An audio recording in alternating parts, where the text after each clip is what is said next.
deux adolescentes de 13 ans furent d'abord tournées en dérision par des garçons ceinture noire à leur nouveau dojo jusqu'à ce qu'elles montent sur le tatami, et fassent taire toute la salle.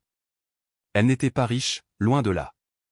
Mais ce qu'Imani et Aliyah possédaient, c'était une chose que l'argent ne pouvait pas toujours acheter, la détermination. Tous les samedis, pendant près d'un an, elles se levaient avant le lever du soleil, enfournaient dans leur sac des bouteilles d'eau et des sandwichs de la veille, puis marchaient 5 pâtés de maison jusqu'au magasin d'occasion du quartier. Pas pour y faire des emplettes. Pour y travailler. Elles nettoyaient les étagères, balayaient les morceaux de verre, remettaient en place les vêtements donnés. La vieille dame qui gérait l'endroit, Miss Leona, leur glissait 5 $ chacune en liquide à chaque fois. Elles n'ont jamais râlé, jamais demandé plus. Elles avaient un but. Et ce but avait un nom, Eastview Martial Art Academy. C'était le genre d'endroit avec un parc illustré, des trophées sur chaque mur, et des instructeurs formés à l'étranger. Un lieu digne d'un film, où tous les élèves saluaient ensemble et se mouvaient comme un seul corps. Un lieu que 2 filles comme elles n'étaient pas censées pouvoir se permettre. Mais elles y sont parvenues. Après 10 mois à économiser chaque centime, à sauter les goûters à l'école, à apprendre sur YouTube comment recoudre leurs propres chaussures, elles se sont présentées à Eastview avec leur père et une enveloppe pleine de billets froissés. 1 mois payé d'avance, déclara fièrement leur père, les yeux fatigués et le sourire de travers. La réceptionniste haussa un sourcil. Il nous faut normalement une carte bancaire. Aliyah ne cligna pas des yeux. On n'en a pas. Mais on gagnera le reste. On le promet. La femme les observa des pieds à la tête. Tresses serrées identiques, sweat noire assortie, regard timide mais décidé. Elle poussa un soupir, prit l'enveloppe, et leur tendit 2 formulaires d'inscription. L'orientation, c'est lundi. C'était le début. Le premier jour, les jumelles entrèrent dans l'académie, sac toujours sur le dos, leurs chaussures crissant sur le sol immaculé. Les murs étaient couverts de vieilles photos encadrées, des groupes d'enfants en posture de combat, ceinture nouée avec soin, poings fermés. Dans un coin, quelques élèves s'échauffaient. 2 garçons se démarquaient, plus âgés, plus grands, ceinture noire et visages arrogants. L'un était appuyé contre le mur, bras croisés. L'autre faisait rebondir une balle dans ses mains, l'air désintéressé. Cela, souffla une voix à côté d'elle. C'était une fille de leur âge qui attachait sa ceinture. Trevon et Malik. Ne les cherchez pas. Ils pensent que ce dojo leur appartient. Amani et Aliyah hochèrent simplement la tête. Elles n'étaient pas là pour se faire des ennemis. Elles étaient là pour apprendre. Leur premier cours fut à la hauteur de leurs rêves, discipline, vitesse, puissance. Chaque élève bougeait en rythme. Chaque mot du sensei était clair, tranchant, autoritaire. Les jumelles se donnèrent à fond. Leur coup n'était pas parfait, leur posture pas impeccable, mais elles bougeaient avec intensité. Même le sensei le remarqua. Mais Trevon, non. Malik, non plus. Alors qu'elle terminait un enchaînement basique, Malik ricana à voix basse. C'est pas comme ça qu'on fait un coup de pied avant. On aurait dit qu'elle chassait une mouche. Trevon éclata de rire. Assez fort pour que tout le monde entende. Aliyah serra la mâchoire. Amani fixa droit devant. Après le cours, alors que tous saluaient, Trevon passa près d'elles et marmonna. Vous connaissez pas le concept de rester à votre place? C'était le premier jour. Mais Imani et Aliyah n'étaient pas du genre à se laisser intimider. Elles s'étaient battues pour cette opportunité, et ce n'était pas 2 garçons à la grande gueule et à la ceinture noire qui allaient les faire fuir. La 2e semaine était plus lourde. Les filles arrivaient toujours en avance, restaient en retrait, s'échauffaient en silence, saluaient avec exactitude selon les consignes du sensei Molina, mains sur les côtés, menton baissé, regard droit. Mais elles sentaient les regards. Pas ceux qui encouragent. Ceux qui attendent une chute. Trevon et Malik ne disaient pas grand-chose au début. Pas besoin. Tout passait par les petits gestes. Amani, déplace-toi à gauche. Lança le sensei un matin. Juste à ce moment-là, Malik fit exprès de se mettre sur son passage. Elle le heurta à l'épaule et recula. Il sourit. Fais attention, souffla-t-il assez fort pour être entendu. Aliyah se tourna, poing à peine fermé. Le sensei passa juste à ce moment-là. Concentrez-vous sur la forme, pas sur le drame. Amani hocha la tête. Elle continua. À leur 3e cours, ce n'était plus juste Trevon et Malik. D'autres garçons ricanaient à leurs erreurs. L'un d'eux murmura quelque chose pendant les exercices. Alia n'entendit pas tout, mais capta, cas social. Après le cours, alors qu'elles délaçaient leurs chaussures près de la porte, Trévon s'approcha. « Vous croyez vraiment avoir votre place ici? Ce dojo, c'est pas un centre de charité. » Alia leva les yeux lentement. « On a payé, comme tout le monde. » Malik ricana. « Avec quoi? Des tickets resto? » Amani se plaça entre eux, calme mais déterminé. « Qu'est-ce que ça change? On vous dérange pas. » Trévon sourit. « Justement. C'est votre présence qui dérange. » Un silence tendu s'installa. Puis une voix s'éleva derrière eux. « Vous avez fini de vous la raconter face à des gamines, où il vous faut un miroir? » C'était Isaiah, un des plus anciens ceintures marron. Plus grand que Trévon et Malik. Il passa sans s'arrêter, attachant son sweat à sa taille. Les jumelles ne sourirent pas, mais leurs épaules se détendirent un peu. Ce soir-là, dans la petite cuisine, leur père préparait son déjeuner. « Vous leur avez répondu » demanda-t-il en rangeant un œuf dur dans une boîte. « Non » murmura Alia. Amani secoua la tête. « On veut pas d'histoire. » Leur père s'appuya contre le comptoir. « Vous êtes sûr de vouloir continuer? » Elles se regardèrent, sans hésiter. « Oui » dirent-elles d'une seule voix. Il hocha la tête, les yeux fatigués mais fiers. « Alors retournez-y. Mais ne vous abaissez pas, obligez-les à vous voir. » Le lendemain, Trévon tenta de faire trébucher Alia pendant un exercice de course. Elle sauta au-dessus de son pied en pleine foulée, sans casser son rythme. Toute la classe le vit. Et pour la première fois, certains rirent non pas d'elle, mais de lui. Trévon fronça les sourcils. Malik grommela. Amani et Alia ne se retournèrent même pas. Elles n'étaient pas venues à Eastview pour le drame. Elles étaient venues pour apprendre. Pourtant, malgré tous leurs efforts pour ignorer, l'atmosphère changeait. L'air semblait toujours un peu plus tendu, plus froid. Comme si elles s'entraînaient dans une bulle de verre, tout le monde regardait, mais personne ne les touchait vraiment. Mais la pression, quand on la supporte, fabrique des diamants. Et ces deux-là n'étaient pas faites pour casser. Le jeudi, le cours était différent. Pas à cause des exercices. À cause de l'annonce. Sensei Molina se posta à l'avant, main derrière le dos. Le sparring commence la semaine prochaine. Contact léger, maîtrisé. Je veux de la discipline, pas des égos. Quelques élèves acquiescèrent. D'autres chuchotèrent. Malik leva les sourcils vers Trévon et sourit en coin. Alia le vit. Amani aussi. Après le cours, tout en attachant leur ceinture près du mur, Alia se pencha. « T'as vu ça, hein ?» Amani resta impassible. « Oui. Ils vont essayer quelque chose. » Qu'ils essaient. Lundi, l'ambiance était sans équivoque. Trévon arriva les mains bandées, coupe fraîche. Malik avait retroussé ses manches plus haut que d'habitude, exhibant le patch noir de l'académie sur son uniforme. Ils n'étaient pas là pour s'entraîner. Ils étaient là pour prouver quelque chose. Pendant l'échauffement, ils zappèrent les lignes et allèrent voir le sensei, qui formait les paires. « Mettez-nous avec les nouvelles » demanda Trévon. Sensei haussa un sourcil. « Pourquoi ? Il faut les aider à progresser. » « Vous l'avez dit vous-même, discipline plutôt qu'ego » répondit-il avec un sourire forcé. Le sensei hésita, puis hocha la tête. « D'accord. Mais vous restez correct. » Quand vint leur tour, Amani et Alia montèrent sur le tatami, silencieuses mais prêtes. Trévon mit ses gants avec lenteur, théâtralement. Malik fit craquer son cou comme un méchant de film. « Ça vous dérange pas, les filles » demanda Trévon en tapotant ses gants. « On est juste là pour aider. » Alia le fixa droit dans les yeux. « On va très bien. » Le dojo se tut lorsque les deux duos se mirent en position. « Contact léger » ordonna le sensei. « Saluez » Ils saluèrent. « Commencez » Trévon avança le premier. Rapide mais mesuré. Un direct net vers Amani. Bloqué avec précision. Il sourit. Puis un autre coup, plus fort. Elle recula. Malik tourna autour d'Alia. Pas de coup. Juste de la provocation.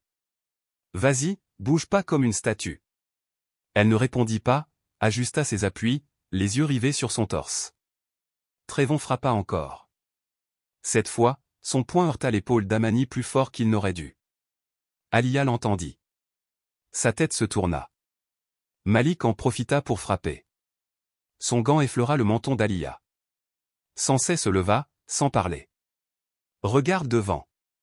cria Malik. « Sinon tu vas te blesser. » Amani esquiva le coup suivant, tourna sur le côté. Sa respiration restait régulière. Son regard, concentré. « T'es énervé ?» ricana Trévon. « On dirait que t'es énervé. » Elle ne répondit pas. Alia entendit les mots suivants, noyés dans le bruit des pas. « Tu vas pleurer après le cours ?» Ce n'étaient pas les mots qui déclenchèrent l'étincelle. C'était le rire. Malik éclata de rire, juste en face d'Alia. Et là, ce fut fini. Aucun signal. Aucun regard échangé. Aucun mot soufflé. Il venait à peine d'arriver. Alia fut la première à bouger. Vite. Plus vite que quiconque ne s'y attendait. Un coup de pied latéral net, précis, directement dans l'estomac de Malik. Pas de rage, juste assez de force pour le faire chanceler. La salle retint son souffle. Amani pivota avec fluidité et frappa l'épaule de Trévon d'un coup de paume parfait. Contrôlé, mesuré, sans violence inutile. Trévon recula de 2 pas, les yeux écarquillés. « Attends une seconde » cria Malik. « C'est censé être du contact léger. » Alia, impassible, répondit d'une voix calme, « Ça va. » Elle ne souriait pas. Ne se vantait pas. Mais son équilibre était inébranlable. Sansé s'avança. Stop. Le silence tomba comme une chape de plomb. Tous descendirent du tatami. Personne ne disait un mot. Même Trévon semblait perdu.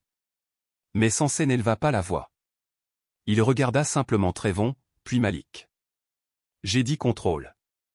Ce que j'ai vu, c'est autre chose. Mais c'est eux qui ont frappé en premier, commença Trévon. Non.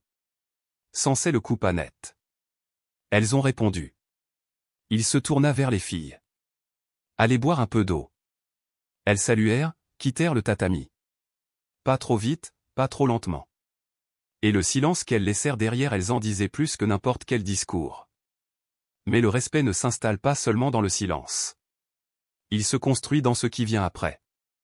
Et les garçons n'avaient pas dit leur dernier mot. Dans les vestiaires, après le cours, l'ambiance était électrique. Trévon jeta violemment ses gants sur le banc. Nan, c'était même pas du vrai combat, elles ont juste eu de la chance. Malik, toujours une main sur le ventre, grogna. Elle a tapé plus fort que ce qu'elle aurait dû. Exactement, lança Trévon. Elles veulent prouver un truc, c'est tout. De l'autre côté de la pièce, Amani et Alia défaisaient leur ceinture en silence. Elles n'étaient pas cachées, mais ne cherchaient pas non plus à s'imposer. Isaiah, ceinture marron, passa près d'eux en secouant la tête. Vous vous êtes trop habitués à frapper ceux qui ne répondent pas. Malik leva les yeux au ciel. Mec, commence pas. Isaiah ne s'arrêta même pas. Vous auriez dû rester humble. Le lendemain, l'atmosphère dans le dojo était différente. L'air semblait tendu, comme si les murs eux-mêmes observaient. Certains élèves chuchotaient moins. Quelques-uns hochèrent la tête en direction des filles. Amani le remarqua. Alia aussi. Mais aucune des deux ne réagit. Elle n'était pas là pour les applaudissements. Juste concentrée. Quelque chose avait changé. Les instructeurs les observaient davantage pendant les exercices. Censés corriger leur posture avec une attention qu'ils réservaient d'habitude aux gradés. Ce n'était pas du favoritisme. C'était une reconnaissance. Et pour la première fois, Trévon et Malik semblaient désorientés. Ce soir-là, à la maison, leur père était assis à table avec un bol de riz et une fourchette en plastique. Il leva les yeux. « Vous allez bien, les filles ?» Amani hocha la tête. « Ouais. » Alia but une gorgée d'eau. « On n'a rien commencé. » Le père esquissa un demi-sourire. « Je sais. » Puis il se redressa, le regard grave. « Mais vous avez fini. » Amani n'hésita pas. On est resté en contrôle. Le père soupira, lentement, approuva d'un signe de tête. Bien. Ne frappez jamais en premier. Mais ne laissez jamais quelqu'un vous frapper 2 fois. Les cours suivants furent calmes. Trevon et Malik continuaient à s'entraîner, toujours au premier rang, mais ils ne parlaient plus. Ni aux filles, ni pendant les exercices. De bruyants, ils étaient devenus invisibles. Et ce silence résonnait plus fort que tous leurs mots. Mais tout le monde ne resta pas muet. Au milieu d'un cours, pendant que les élèves s'entraînaient par 2, une autre fille s'approcha d'Alia. Elle s'appelait Trinity. Grande, athlétique, déjà ceinture verte, elle s'entraînait toujours seule. « Tu as été nickel, là-bas » dit-elle en lançant ses gants sur le tatami. Alia cligna des yeux. « Merci. Tu t'étais déjà entraîné avant. » « Oui, le centre communautaire a fermé l'an dernier. » Trinity hocha la tête. « Je m'en doutais. T'as de bonnes habitudes. » Amani les rejoignit avec une serviette. « Vous voulez faire équipe la semaine prochaine » demanda Trinity. « J'en ai marre de ceux qui croient que c'est la rue ici. » Les jumelles échangèrent un regard rapide. « Ouais, » dit Amani. « On est partante. » À la fin du cours, alors que les élèves partaient, Malik passa près des filles, près des casiers. Il ne dit rien d'abord. S'arrêta. « Vous croyez que vous êtes meilleur que nous maintenant » Demani pencha la tête. « Non. On n'a juste rien à prouver. » Malik ricana et s'éloigna. Mais la voix d'Alia le suivit. « Calme. Égal. La prochaine fois que tu t'en prends à quelqu'un, assure-toi qu'il soit pas prêt. » Il s'arrêta. Ne se retourna pas. Ne répondit pas. Puis il sortit. À cet instant, le dojo ne semblait plus un territoire ennemi. C'était devenu un test, et elle l'avait réussi. Mais passer un test ne signifie pas que le combat est terminé. Le vrai défi approchait. Vendredi avait une autre énergie. Tout le monde la sentait. La salle était plus bruyante, mais pas désordonnée. Concentrée. Intense. Jour de combat. Mais cette fois, c'était plus qu'un entraînement. Les tapis venaient d'être nettoyés. Des chaises alignées contre les murs pour les parents et le staff. Tous en uniforme impeccable. Zéro pli. Zéro excuse. Amani et Alia arrivèrent tôt, comme toujours. Pas pour prouver quoi que ce soit. Par habitude. Leur père les attendait près de la porte, les mains dans les poches. Il avait pris sa journée pour les voir combattre. Sa première fois à Eastview. « T'as le trac » demanda-t-il. Alia haussa les épaules. Un peu. Amani resserra ses gants. Pas pour le combat. Juste pour le bruit. Il hocha la tête. Ignore-le. Vous avez gagné en entrant ici. À l'intérieur, la classe s'assembla près du tatami. Sensei Molina, droit, calme, s'adressa à eux. Aujourd'hui, ce n'est pas pour frimer. C'est pour le contrôle, la conscience, le respect. Il balaya la salle du regard. Je veux de la technique propre. Une défense intelligente. Vous ne vous battez pas pour l'orgueil. Vous vous battez pour la clarté. Des regards se tournèrent vers Trevon et Malik, déjà en train de sautiller sur place. Sensei pointa le tableau blanc. Les duels étaient affichés. Alia chercha rapidement leur nom. Amani contre Trevon. Alia contre Malik. Elle soupira. Ils l'ont fait exprès. Amani ne sembla pas surprise. Probablement. Tu es prête? Un hochement de tête. Toujours. Les combats commencèrent. Un par un. Les binômes montaient sur le tatami, saluaient, combattaient le temps d'un round. Puis changeaient. Quand vint le tour d'Amani, le silence se fit sans qu'on le demande. Elle avança, calme. Trevon souriait, bondissant sur ses pieds.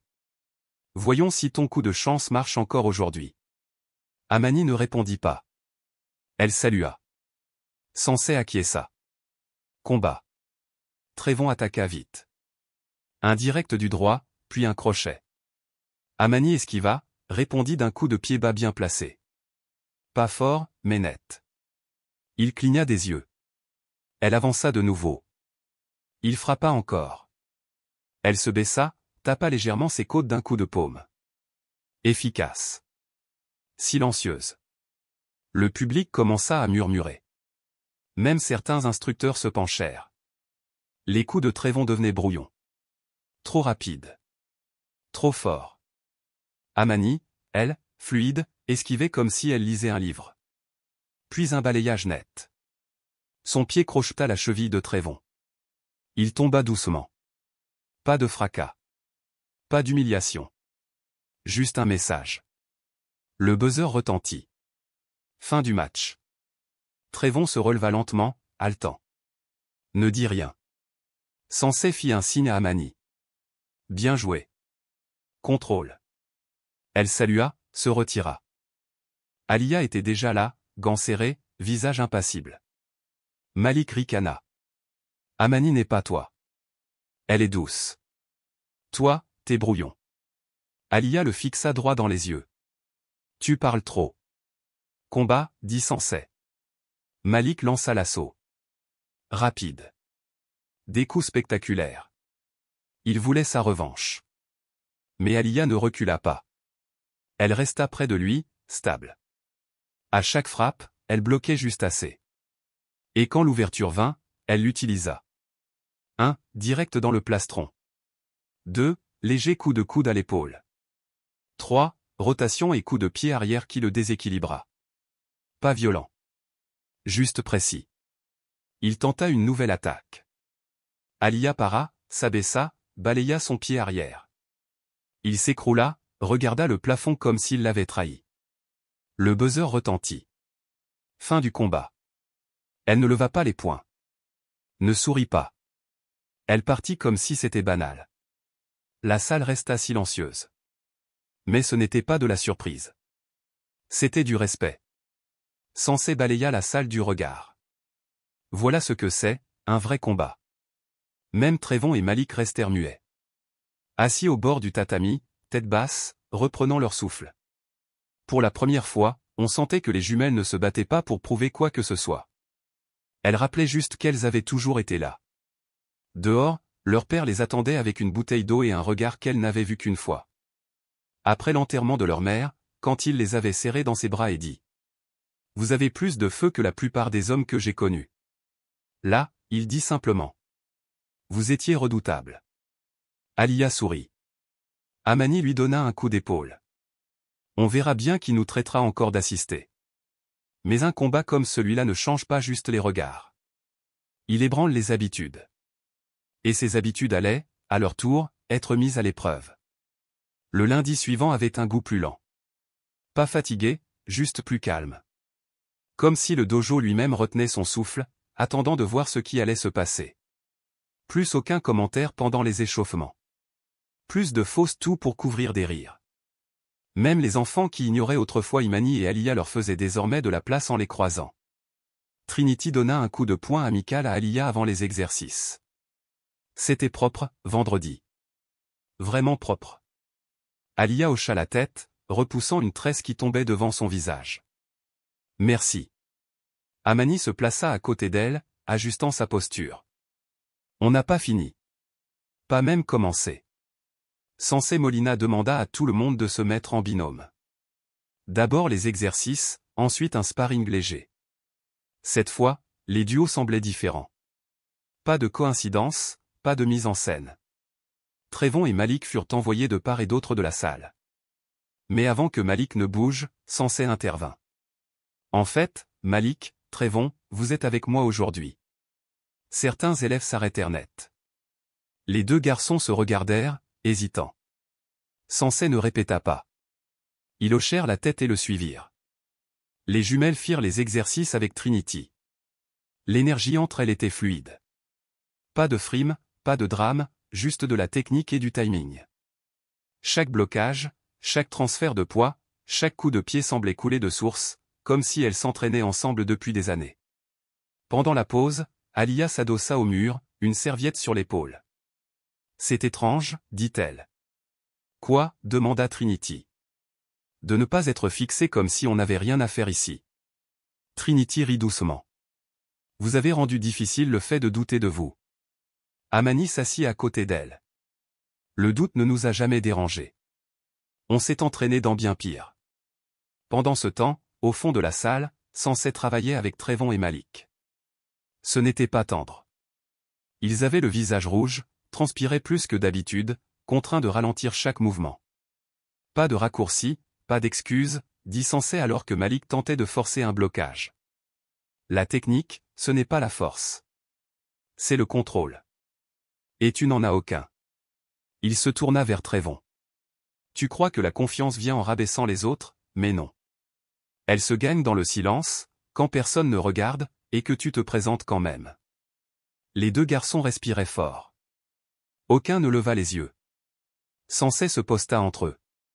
Vous avez oublié ce qu'est cet endroit. Et c'est ma faute. Après le cours, la plupart des élèves partirent rapidement. Amani et Aliyah restèrent pour essuyer le sol avec des serviettes d'entraînement. Une habitude, même quand personne ne leur demandait. Trevon s'approcha, les mains dans les poches. Il ne dit rien tout de suite. Puis, enfin, il souffla. J'ai dépassé les bornes. Amani s'arrêta. On a remarqué. Il hocha la tête. Vous n'êtes pas faible. Aucune de vous. Aliyah ne sourit pas. Tu as fini de tester les filles? Ouais. J'ai fini. Malik arriva derrière lui, son sac à la main. Il ne dit rien, se contenta de les regarder. Fatigué, mais sincère. Et pour l'instant, c'était suffisant. Dehors, le ciel virait à ce bleu poussiéreux qui précède le coucher du soleil. Leur père était appuyé contre la voiture, les observant. Ils ont dit quelque chose? Aliyah hocha la tête. Un peu. Amani ajouta. Ça veut pas dire qu'on est potes. Vous n'êtes pas obligés, dit leur père. Faut pas faire la paix avec tout le monde. Faut juste pas les laisser changer qui vous êtes. Il ouvrit le coffre et y lança leur sac. Je vous ai vu là-dedans. Vous avez tenu bon, mais vous êtes restés vous-même. Elles montèrent à l'arrière, fatiguées, mais pleines.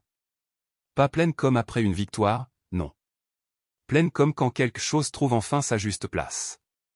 Mais tenir bon, c'est une chose. Changer ce qui vous entoure, c'est ça qui laisse une trace. 3 semaines plus tard, Sensei Molina introduisit une nouveauté, le « cercle de leadership ». Un petit groupe d'élèves, tous niveaux confondus, choisis pour guider les exercices, accompagner les nouveaux, et incarner les valeurs du dojo, même en dehors de ses murs. Il écrivit sinon au tableau. Amani Rhodes, Aliyah Rhodes, Trinity James, Isaiah Bell, Jaden Lou, Lorenzo Vega.